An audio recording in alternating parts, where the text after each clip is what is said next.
जय मसीह के मेरे प्यारे प्रियो, आशा करती हूँ आप सब अच्छे होंगे। प्रभु आप सबको आशीष दे। मेरे प्रियो, आज हम देखेंगे रेबेका कौन थी। उत्पत्ति 24 उसका 1 से 67। मेरे प्रियो, यहाँ इसहाक के विवाह के विषय में है वर्णन किया गया है।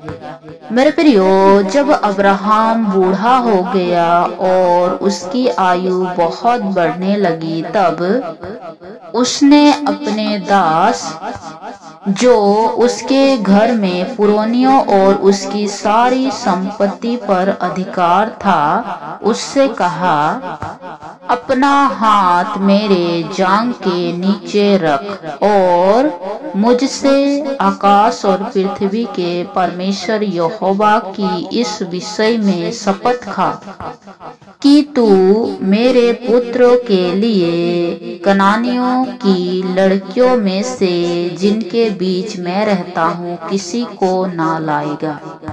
हाँ मेरे प्रियो, अब्राहम ने अपने दास को शपथ खिलाया कि मेरे बेटे के लिए तुम कोई भी कनानियों स्त्री लेकर नहीं आना। हाँ मेरे प्रियो, जैसे ही अब्राहम ने उसके दास को शपथ दिया, उसके बाद उसका दास यात्रा पर निकल गया और उसने अपने साथ अपने स्वामी के ऊँटों में से 10 ऊँट छांट कर उसके सब उत्तम उत्तम पदार्थों में से कुछ कुछ लेकर चला और मेसोपोटामिया में नाहोर के नगर के पास पहुंचा। हाँ मेरे प्रियो, चलते चलते अब्राहम का दास, जहाँ अब्राहम का पूरा परिवार है, नाहोर के नगर में पहुंच गया। उसके बाद क्या हुआ मेरे प्रियो कि जब अब्राहम के दास को प्यास लगी और उसके ऊँटों को भी, तब ऐसा हुआ कि जब वो दास बात कर रहा था तो सामने से रेबेका आ रही है, जो कि वो अब्राहम के भाई नाहोर के जन्माए मिल्का के पुत्र बेतुएल की बेटी थी।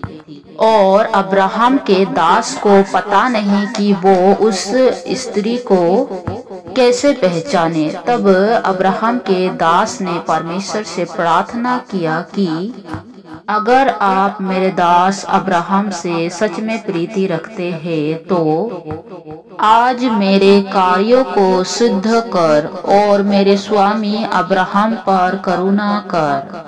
और आगे उसने परमेश्वर से कहा, देख मैं जल के इस सोते के पास खड़ा हूँ और नगरवासियों की बेटियां जल भरने के लिए निकली आती है, इसीलिए ऐसा होने दे कि जिस कन्या से मैं कहूँ अपना घड़ा मेरी ओर झुका कि मैं पीऊँ, और वो कहे ले पी ले, पीछे मैं तेरे ऊँटों को भी पिलाऊंगी। यो वही हो जिससे तूने मेरे दास इसहाक के लिए ठहराया हो। हाँ मेरे प्रियो, अब्राहम के दास ने परमेश्वर से ऐसा कहा। फिर क्या हुआ कि ये सारी बातें सच हो गई। जैसे उसने प्रार्थना किया था उसी तरह रेबेका आई और दास को भी पानी पिलाया और ऊँटों के लिए भी पानी भर के दिया और पानी पिलाया। फिर अब्राहम का दास चौकित हो गया कि मेरा यात्रा सफल होगा कि नहीं करके। तब रेबेका जब ऊँटों को और दास को पानी पिला चुकी, तब अब्राहम के दास ने रेबेका को आधा तोला सोना का एक नथ निकालकर उसको दिया और 10 तोले सोने के कंगन उसके हाथों में पहना दिए। उसके बाद क्या हुआ मेरे प्रियो? दास ने पूछा, तू किसकी बेटी है? उसने कहा, मैं तो नाहोर की जन्माई मिल्का के पुत्र बेतुएल की बेटी हूँ। तब अब्राहम के दास ने जान लिया कि परमेश्वर ने मुझे सही स्थान पर पहुंचाया है। तब दास ने रेबिका को पूछा, क्या हमारे लिए ठहरने के लिए तुम्हारे घर में जगह है? तब रेबिका दौड़ते दौड़ते अपने घर गई और ये सारी समाचार, सारी घटनाएं अपने परिवार को बता दी। तब लाबान उस दास के पास आया और अपने घर को लेकर गया और वहाँ उस दास ने सबसे भेंट किया और अब्राहम की सारी बातों को वहाँ विस्तार से सबको बताया कि कैसे उसने शपथ खिलाई, कैसे उसके बेटे इसहाक के लिए कन्या लाने के लिए कहा। तब रेबिका की माँ और उसका भाई उससे पूछते हैं कि क्या तू इसके साथ जाएगी? फिर रेबिका कहती है कि हाँ, मैं चलूंगी। फिर वहां से वो दास और रेबिका और उसकी सहेलियां जब आ रहे थे, तब रास्ते में इसहाक खड़ा था और वो उससे मिलने के लिए आया। तब रेबिका ने दास से पूछा कि वो पुरुष कौन है? तब उसने बताया कि यो मेरा स्वामी है। तब इसहाक ने रेबिका को अपने माँ के तंबू में ले गया और उससे प्रेम किया। इस तरह मेरे प्रियो इसहाक और रेबिका की विवाह हुआ। तब कुछ सालों के बाद जब रेबिका गर्भवती हुई, तब परमेश्वर ने कहा कि तुम्हारे गर्भों में 2 बड़ी जातियां हैं और तेरी कोख से निकलते ही 2 राज्यों के लोग अलग अलग होंगे और एक राज्यों के लोग दूसरे से अधिक सामर्थ्य होंगे और बड़ा बेटा छोटे के अधीन होगा। मेरे प्रियो, इस तरह 2 जातियों की शुरुआत हुई।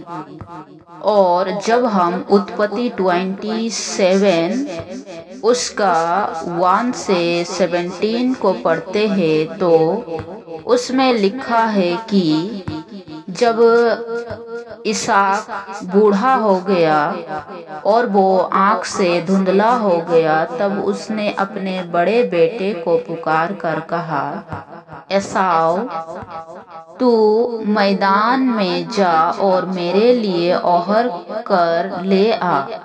यानी कि इसहाक अपने बेटे से कह रहा है कि उसके लिए शिकार करके ले आए ताकि वो उसका भोजन बनाए और उसका बुढ़ापे में प्राण निकलने से पहले वो उसे आशीर्वाद दे। लेकिन मेरे प्रियो, यो सारी बातें रेबिका सुन रही थी दरवाजे पर खड़ी होकर। तब जैसे ही एसाव शिकार के लिए गया, तब रेबिका ने याकूब को सारी बातें बताई और धोखे से उसने उसका बड़ा भाई का सारा आशीर्वाद उसने ले लिया और अपने मामा लाबान के घर भाग गया।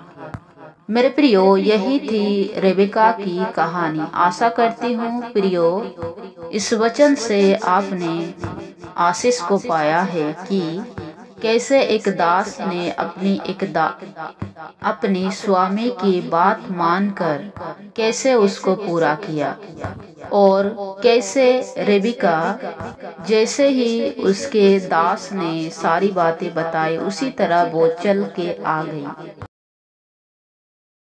प्रियो, क्या आप भी इसी तरह परमेश्वर एक बार कहे कि मेरे लिए भेड़ों को चराओ, तो क्या आप चराओगे? मेरे प्रियो, आज परमेश्वर यही चाहता है कि आप परमेश्वर की बात सुने, ना कि दुनिया की। वीडियो अच्छी लगी तो इसे लाइक करना, शेयर करना और सब्सक्राइब करना मत भूलना, क्योंकि परमेश्वर की यही इच्छा है। सबको जय मसीह की।